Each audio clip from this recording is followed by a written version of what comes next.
जय हिंद दोस्तों, क्या सैनिक सो रहे हैं? क्या अब सैनिकों को जगाना पड़ेगा? कुंभकर्ण की नींद से जाग जाओ और 27 अप्रैल को जंतर मंतर पर पहुंच जाइए। हाँ जी दोस्तों, ये वॉइस ऑफ एक्सर्विसमैन के वीर बहादुर सिंह जी अपनी आवाज को बुलंद रखिए ताकि सरकार को पता चले कि हम जगे हुए हैं, हम सोए हुए नहीं हैं और कोई भी आपका निर्णय जो हमारे खिलाफ है उसका हम डट के विरोध करेंगे। को जोर देने के लिए, उसकी कंटिन्यूटी मेंटेन रखने के लिए एक बड़ा आंदोलन जंतर मंतर पे 27 अप्रैल 2025 को किया। कह रहे हैं कि यानी आपका जितने कोर्ट केस थे वो लगभग निष्क्रिय हो चुके हैं। जमीन पर आपकी लड़ाई निष्क्रिय हो गई। ऐसे में सरकार फायदा उठाएगी। फायदा ये उठाएगी कि 8वां वेतन आयोग आपके सिर पर है और तमाम ऐसे परिवर्तन, तमाम ऐसे नियम सरकार ने बना लिए। आपने देखा होगा, एक चैप्टर ऐड किया है कि आपकी सिविलियंस की कहा गया है, लेकिन उसके अंदर क्या घुंडी है किसी को नहीं पता कि आपके 8वें वेतन आयोग में पुराने पेंशनर्स और नए पेंशनरों के बीच में अंतर हो सकता है। तमाम तरीकों के लिए उन्होंने कहा है कि आप खड़े हो जाइए, एक दिन बड़ी रैली करिए, सरकार को बताइए कि आज भी हम संगठित हैं, आज भी हमारी वही है वन रैंक वन पेंशन की मांग है, इक्वल मिलिट्री सर्विस पे की मांग है। और इसके लिए इन्होंने अपना वीडियो जारी किया है और कहा है कि कई लोग ईगो में फंस के नहीं आ रहे हैं। जय हिंद, मैं Veer Bahadur Singh, national coordinator voice of ex servicemen society and chairman united front of ex servicemen. जब कोई आंदोलन निष्क्रिय हो जाता है, उनमें निरंतरता खत्म हो जाती है या मृत प्राय हो जाता है, तो सरकार के लिए सबसे अच्छा अवसर होता है कि उनके खिलाफ, कर्मचारियों के खिलाफ निर्णय ले सके। और ये सब निर्णय अपने फाइनेंस बचाने के लिए करते हैं, अपनी बजट बचाने के लिए करते हैं। अभी हमने ये देखा कि पिछले कुछ वर्षों से, महीनों से पूर्व सैनिक जेएसयू-एनसीओआर के आंदोलन में जड़ता आ गई है, बड़ा एक तरह से खत्म होने के कगार पे है।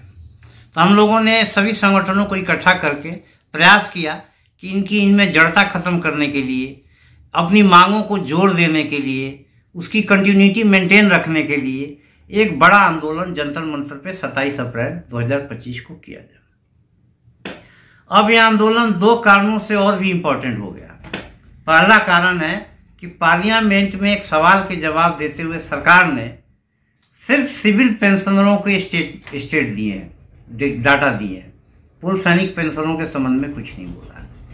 दूसरा, एक फाइनेंस बिल जो पार्लियामेंट में टेबल्ड है, उसमें एक चैप्टर ऐड किया गया है, validation of central civil services pension rule and principle for expenditure of pension liability from the consolidated fund of India.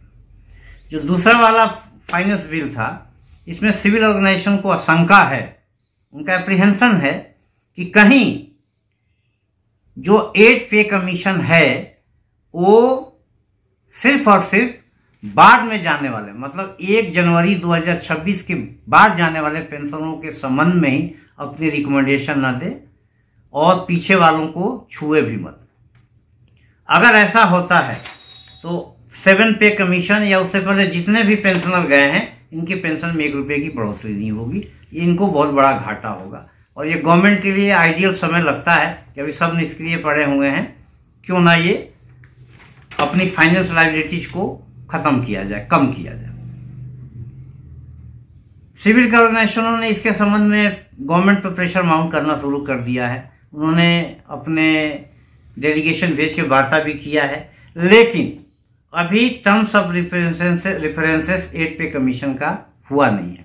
उनकी मांग ये है कि 8 पे कमीशन का जो टर्म्स ऑफ रेफरेंसेस हो, उसके इसमें शामिल किया जाए कि भाई ये जो 8 पे कमीशन है, ये पूर्व में गए पेंशनरों के संबंध में भी अपनी रिपोर्ट देगा और पैरिटी को खत्म करेगा, जैसे पिछले पे कमीशनों में होता रहा। तो अब हमारी आंदोलन जो 27 अप्रैल 2025 को प्रस्तावित है, उसकी जरूरत और भी ज्यादा महसूस हो रही है। और इसके समकक्ष में आपको बताना चाहता हूं कि सीएपीएफ अर्धसैनिक बलों की ओपीएस की सहित लंबित मांगों को लेकर जंतर मंतर पर प्रदर्शन, प्रधानमंत्री को ज्ञापन सौंपा। और यहाँ क्या अंतर है? यहाँ पर उन्होंने कहा है आईजी से लेकर सिपाही तक सबको चाहिए क्या? वन रैंक वन पेंशन चाहिए उनको। CA central armoured police forces के जवानों के हक की लड़ाई लड़ रहे हैं कि उनको बिल्कुल सेना की तर्ज पर सारे वेलफेयर चाहिए। सर आप इस साइड आइए। तो जय है पैरामिलिट्री की, पैरामिलिट्री की जो सरहद की चाक चौबंद चौकसी कर रहे हैं। आज वो चौकीदार, प्रधान चौकीदार माननीय मोदी जी से मांगने के लिए आए हैं कि आप सरहदों पर दिवाली मनाते हैं, लेकिन हमारे लिए कुछ दीजिए। जवानों की पेंशन दीजिए, 1 रैंक 1 पेंशन दीजिए, पैरामिलिट्री सर्विस पे दीजिए। आज ये नजारा अभी तो बदलेगा और ये जंतर मंतर से पूरे हिंदुस्तान में आवाज जा रही है। बैनर भी आना चाहिए थोड़ा इस तरह के। हम जो है हक की लड़ाई दोस्तों, जैसा कि alliance of all ex military forces welfare association के बैनर तले रविवार को जंतर मंतर पर बड़ा प्रदर्शन हुआ।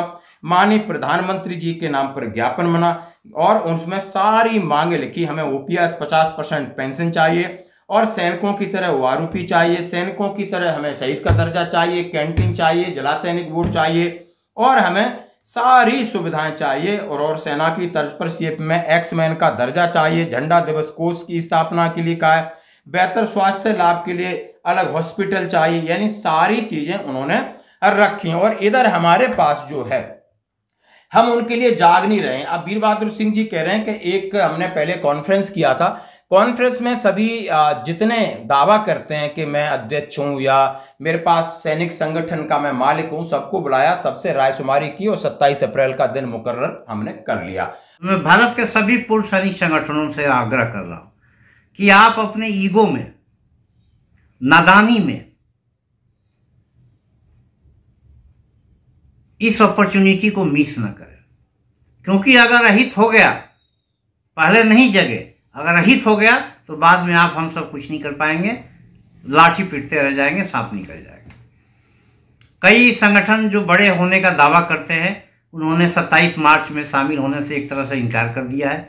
तो मैं पूर्व सैनिक संगठनों से आग्रह कर रहा हूं, आप किसी फोरम का गुलाम मत बनिए। आपने गठन किया है पूर्व सैनिकों के हितों के लिए, किसी व्यक्ति विशेष के युगों को सेटिस्फाई करने के लिए आपका गठन नहीं हुआ है। तो आप उनके जालों में मत आइए और आप 27 अप्रैल 2025 को जंतर मंतर पे आइए। भारत के पूर्व सैनिकों से मैं आग्रह कर रहा हूं कि आप किसी संगठन का गुलाम मत बनिए, कि पहले ही ब्रिटिश काल के, गुलामी काल के कानूनों ने हमारा बहुत ज्यादा अहित किया हुआ है, अहित करते आ रहे हैं, जिसके लिए हम लोग संघर्ष हैं। और भी उसमें मकर जाल में ना फंसिए।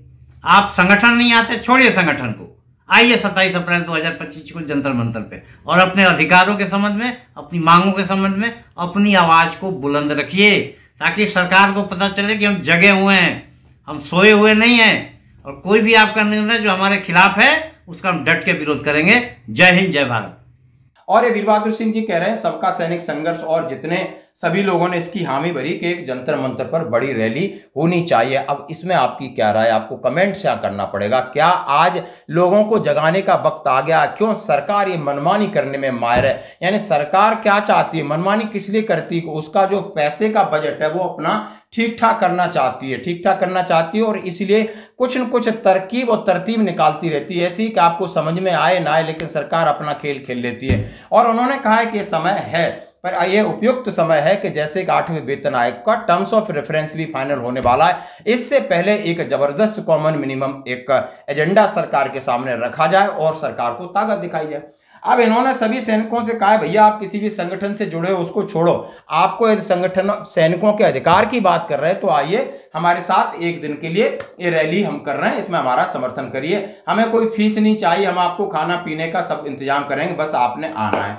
अब कुछ इसी बीच में उन्होंने किसी के ईगो को लेकर कहा है, और ईगो सीधे सीधे दिख रही है, एफबीए का ईगो है और ये फेडरेशन ऑफ वेटरन एसोसिएशन है, जिसमें 150 से संगठन हैं, ज्यादा वादा कर रहे हैं, लेकिन उन्होंने कहा है, उन्होंने 25 तारीख का अपना एक प्रोग्राम रख दिया है कि जिला जो भी हेडक्वार्टर्स एडमिनिस्ट्रेशन हेडक्वार्टर हैं डीएम की ऑफिस के आगे।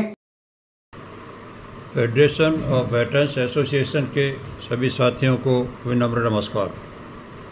साथियों, दिनांक 25 अप्रैल 2025 को जो एक दिन के लिए हमारे संगठनों द्वारा अपने अपने डिस्ट्रिक्ट हेडक्वार्टर के ऊपर रैली का आयोजन किया जाना है, उसके लिए तैयारियां ज़ोर शोर से चल रही है। सभी संगठनों के अधिक से अधिक सदस्यों को इसमें सहभागी बनाने के उद्देश्य से आप सभी को मालूम है कि स्टेट वाइज जो हमारे संगठन है उनके साथ में वर्चुअल मीटिंग्स का आयोजन पिछले 4-5 दिनों से किया जा रहा है और करीब करीब सभी संगठनों ने एक बार मीटिंग अवश्य कर ली है और सभी ने सहमति व्यक्त करी है कि बहुत उचित समय पे उचित कदम उठाया जा रहा है और गवर्निंग काउंसिल के मीटिंग का सभी ने स्वागत किया निर्णय का। तो इस चीज़ को देखते हुए आशा है कि हम लोग इस मुहिम को अच्छी तरीके से परिणति तक पहुंचा पाएंगे। उस दिन गवर्नर अपने जो कलेक्टर साहब के माध्यम से जो ज्ञापन भेजा जाना है उसका मसौदा आपको निकट भविष्य में जल्द ही उपलब्ध करा दिया जाएगा। मसौदा हिंदी और अंग्रेजी दोनों भाषाओं में उपलब्ध होगा और आप सबसे ये विनती है कि अपने अपने लेटर हेड के ऊपर उसको टाइप करके उस दिन रैली के पश्चात माननीय जिलाधीश महोदय को, माननीय प्रधानमंत्री जी और माननीय रक्षा मंत्री जी को अग्र प्रेषित करने के उद्देश्य से सुपुर्द किया जाना है। साथियों, ये आप सबकी सहमति से लिए गए निर्णय के अनुसार ही हम आगे बढ़ रहे हैं और 12 जनवरी को आगरा की मीटिंग में जो प्रस्ताव पारित हुआ था उसका ये तीसरा चरण अभी चल रहा है। आप जाकर के प्रदर्शन करिए। अब आप समझ सकते हो 25 अप्रैल को ये कर रहे हैं, 27 को ये कर रहे हैं, क्या ये इससे हम कोई सबक नहीं ले रहे। या तो आप करो ही मत, करना है तो फिर लंबा समय लो, या तो करो मत, करो नहीं तो फिर ये क्या है कि 2 दिन पहले हम ऐसा करते हैं। शायद ये कहीं ना कहीं मानसिकता में, अब ये कौन किसकी गारंटी दे देगा। अब उनको चाहिए गारंटी, अब गारंटी कौन दे देगा। अब गारंटी उनसे क्यों ले रहे हैं, आप अगुवाई करते, आप इनसे गारंटी ले लेते। लेकिन नहीं, कहीं ना कहीं लोग एक दूसरे के ऊपर थोड़ा सा अपनी कमजोरी को एक दूसरे के ऊपर डालना है। मैं ये नहीं कह रहा कि कौन सही है कौन गलत है, हम ये कह रहे हैं कि एकजुट हो जाइए। एक दिन के लिए हुईए, 1 घंटे के लिए हुईए, लेकिन कहीं ना कहीं आपको होना पड़ेगा। बहुत सारे संसद के अंदर बहुत सारे, आपने पिछली कहानी देखी होगी, लोग 1 मिनट के लिए एक हुए और सरकार को गिरा दिया और अपनी बात मनवा ली, अपना प्रधानमंत्री बनवा लिया। तो अब मौका और अवसर आप चूक जाओगे तो आपको थोड़ा सा राजनीति कला भी आनी चाहिए। आप कहो कि नहीं हम साफ सुथरे तरीके से चलते रहें और हम मांगों को सरकार से मनवाएं, तो ये शायद इस संदर्भ में पॉसिबल नहीं। आपकी क्या राय है? क्या पैरामिलिट्री फोर्सेस की यूनिटी बढ़ती जा रही लगातार, इसका भी मैं आप वीडियो देखिए, और हमारी यूनिटी लगातार गिरती जा रही है। हम सो रहे हैं, शायद हम आलसी हो गए हैं, हम इस बात को लेके निश्चिंत हो गए कि जो मिल रहा है भगवान भरोसे वो सही है। क्या 27 अप्रैल को आप जाना चाहते हो, या 27 अप्रैल के लिए आपके कुछ और सुझाव हैं, तो जरूर आप वीर बहादुर सिंह का तक जितना बार जीतेगा उतना टाइम का पेंशन मिलता है। मगर पैरामिलिट्री फोर्सेस का जो भी जवान है उनके लिए 40 साल करने के बाद पूरे लेवल पर नहीं मिलता है। ये कौन सी तरीका है? ये तो प्रधानमंत्री महोदय, प्रधानमंत्री जी और केंद्र गृह मंत्री साहब, आपसे अनुरोध है, क्योंकि इस पैरामिलिट्री को आप जहां चाहिए वहां इस्तेमाल कर रहे हैं। हम किसी पार्टी का नहीं है और किसी मजहब का नहीं, हमारा मजहब एक ही है, पैरामिलिट्री, जो देश की अंदरूनी सुरक्षा करती है और बॉर्डर का सुरक्षा करती है। इसके एवज में आप सरकार हमारे प्रति क्या वेलफेयर दे रहे हैं, क्या है, एक बार आप आत्मविमर्श करें। जब को हमारे को एक तरफ बोलते हैं सिविलियन सीसीएस रूल करते हैं हमारे ऊपर लागू, एक तरफ हमारे को मिलिट्री के बराबर पैरामिलिट्री पूरा ड्यूटी लेते, जैसा कि आपसे armed forces special force act जो 6 महीना अभी लागू बढ़ाया, आपने बढ़ाते जा रहे हैं। वहाँ पर आपको चाहिए आर्मड फोर्सेस की तरह हमारे से काम ले रहे हैं, और जहाँ पर हमारा सुविधा आता है आप वो सिविलियन है, आप वो सिविलियन है, आपका सिविल लागू नहीं। ये कैसा नाइंसाफी है, दम दिला है। एमएसपी मिलना चाहिए, तो जो आर्मड फोर्सेस को मिलता है वो वेलफेयर हमें भी मिलना चाहिए साहब। हम कोई गलत नहीं किया, हम देश रक्षा करना कोई गलत है क्या? आपसे गुजारिश है sir. Thank you. Telangana Andhra Pradesh से ठीक है साहब। तो याद होना चाहिए 2010 के दिन छत्तीसगढ़ में हमारे सीआरपीएफ पैरामिलिट्री के 76 जवानों ने अपने देश की आन बान एवं शान के लिए अपने प्राणों को न्यौछावर किया था। छत्तीसगढ़ की धरती को अपने खून से लाल किया था। शायद मुझे लगता है कि माननीय प्रधानमंत्री श्री नरेंद्र मोदी जी और शायद इस बात को भूल चुके हैं, और मुझे लगता नहीं कि ऐसा भूलना चाहिए, क्योंकि ये देश के जवानों का मामला है, देश के आन बान एवं शान का मामला है। आज 6 अप्रैल का दिवस है। हम छत्तीसगढ़ से इतने दूर से माननीय प्रधानमंत्री मोदी जी आपके समक्ष हम आपको ये याद दिलाने के लिए आए हैं। अभी कल ही माननीय गृह मंत्री भारत सरकार श्री अमित शाह जी छत्तीसगढ़ में आते हैं और बोलते हैं कि अगले चैत नवरात्रि तक नक्सल पूरी तरह से खत्म कर देंगे छत्तीसगढ़ से। वो भी आज पैरामिलिट्री की वजह से ही आप इतना दम भरते हैं। अमित शाह जी, माननीय श्री अमित शाह जी, आप जो आज दम भर रहे हैं कि अगले चैत नवरात्रि तक नक्सल समस्या आप छत्तीसगढ़ से खत्म कर देंगे, तो आप ये दम किसके भरोसे भर रहे हैं? ये पैरामिलिट्री के भरोसे भर रहे हैं। पैरामिलिट्री ने जितने अपने खून से अपने छत्तीसगढ़ की धरती को लाल किया है, शायद मुझे लगता है कि ये इसके लिए किसी को बताने या समझाने की जरूरत नहीं है। आज वही 6 अप्रैल का दिन है कि जिस दिन ताबूत कम पड़ गई थी छत्तीसगढ़ के अंदर पैरामिलिट्री जवानों के शहीदों को उनके घर तक भेजने के लिए, और उस दिन बहुत बड़ी बड़ी बातें बोली जा रही थी। लेकिन आज लगता है कि आज इतने सालों में सारी बातों को दरकिनार कर दिया गया, सारी बातों को भुला दिया गया है। लेकिन मैं अपील करना चाहता हूं आज इस मंच से कि छत्तीसगढ़ के उन शहीदों को भुलाया न जाए, उनके शहीदों को याद किया जाए, उनके शहीदों का जो उनका हक है, जो उनका अधिकार है, उनको दिया जाए। जय हिंद, जय भारत, वंदे मातरम, जय पैरामिलिट्री। इन नक्सलियों ने हमारे पैरामिलिट्री के जवानों की हत्याएं की गई, आज उनके पुनर्वास की बात की जाती है।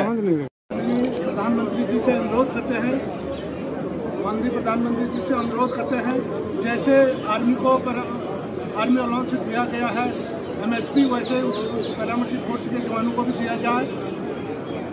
वैसे कई ऐसी सुविधाएं हैं जिससे जो है हमारे जवानों को वंचित किया है, जैसे शहीद का दर्जा है, गोल्ड पेंशन है, और कैंटीन में GST है, कल्याण बोर्ड है, सैनिक कल्याण बोर्ड दिया जाए। हमारे जवान जो है पैरामिलिट्री कल्याण बोर्ड, हमारे जवान जो है आर्मी से कम ड्यूटी नहीं करते, हमारे जवानों को कहीं पर भी इस्तेमाल किया जाता है। महोदय से हमारी बहुत विनती है, हम बहुत दूर से आए हैं और इसके लिए जो है बहुत रिक्वेस्ट करते हैं प्रधानमंत्री महोदय से। के असौत CRPF से रिटायरमेंट हूँ। आज हम यहाँ जंतर मंतर पर उत्तराखंड से इतनी दूर से यहाँ पर आए हैं।